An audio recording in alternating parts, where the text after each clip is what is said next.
का चुनाव की प्रक्रिया शुरू है और मेयर के लिए वोटिंग हो गया है, लेकिन मुझे लगता है एमसीडी के इतिहास में पहली बार है जब सत्ता में आई पार्टी, शानदार वापसी की हुई पार्टी आम आदमी पार्टी, मेयर चुनाव से दूरी बना के रखी है और डिप्टी मेयर चुनाव से। बात करेंगे, राजपाल राणा जी हैं जो निगम पार्षद हैं और ग्रामीण अंचल में इनका अलग प्रभाव है, बुराड़ी विधानसभा के बड़े नेता हैं और दिल्ली प्रदेश में संगठन में भी बड़ा इनका अहम रोल रहा है, काम किए हुए हैं, अनुभवी नेता है। कैसा रहेगा ये कार्यकाल? एकीकृत निगम का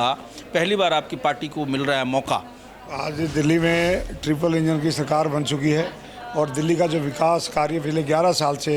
बंद पड़ा हुआ था, मुझे लगता है कि आज दिल्ली में भाजपा का मेयर और उप महापौर बनने से दिल्ली के विकास की गति तेज़ी से बढ़ेगी और जो कूड़े का पहाड़ और ढेर सारी जो सफाई व्यवस्था खराब हो रखी थी उन पर भी इसे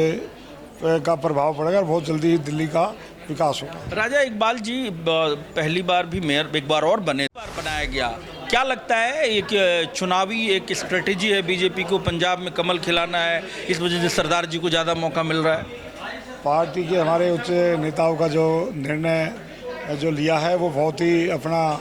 कुछ सोच समझ के ही लिया है और आने वाले समय में इस निर्णय का असर दिल्ली में दिखाई देगा। राणा जी, 3 सालों से मेयर का चुनाव होता रहा, लेकिन स्टैंडिंग कमेटी का फॉर्मेशन नहीं हुआ। लग रहा है कि आपको जो न्यायालय में मामला है, अब आप चूंकि आपके पास सांसद और विधायक और सभी पार्षदों की संख्या अच्छी है, आपके पास वोटिंग के लिए अब एल्डरमैन पर निर्भर नहीं करना पड़ेगा। क्या लगता है स्टैंडिंग कमेटी का फॉर्मेशन अब हो जाएगा? आने वाले 15-20 दिनों में स्टैंडिंग कमेटी और जितनी भी कमेटियां हैं, मुझे लगता है कि वो 15-20 दिन के अंदर सारी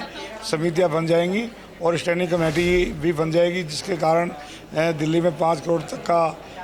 उससे ज़्यादा का कोई काम नहीं हो रहा था और आने वाले समय में 5 करोड़ से अधिक का कार्य जो होगा, विकास कार्य, वो स्टैंडिंग कमेटी के द्वारा होगा और बहुत ही जल्दी ये सूक्त सूचना आपको भी मिलेगी। स्टैंडिंग कमेटी लगता है कि न्यायालय में मामला है, न्यायालय किस तरह से इस चुनाव को मुझे लगता है कि सहमति देगा? ये बड़ा मामला था वो निरस्त हो चुका है और आने वाले टाइम में, क्योंकि अब सभी प्रक्रिया के द्वारा जो चुनाव प्रक्रिया एक एमसीडी एक्ट के तहत हो रही है, तो आने वाले समय में उसकी प्रक्रिया भी तेज़ी से बढ़ेगी और 15-20 दिन में आपको देखने को मिलेगा कि स्टैंडिंग कमेटी भी अपना कार्य शुरू करेगी। स्टैंडिंग कमेटी एमसीडी की हार्ट मानी जाती है, आत्मा है, वो दिल है, वो अगर वो काम करता है तो वाकई मुझे लगता है कि दिल्ली में जो मेयर बने हैं राजा इकबाल सिंह, वो सीएम जो बनी है रेखा गुप्ता के साथ कदम से कदम मिलाकर दिल्ली के कल्याण के लिए काम करेंगे। ये राजपाल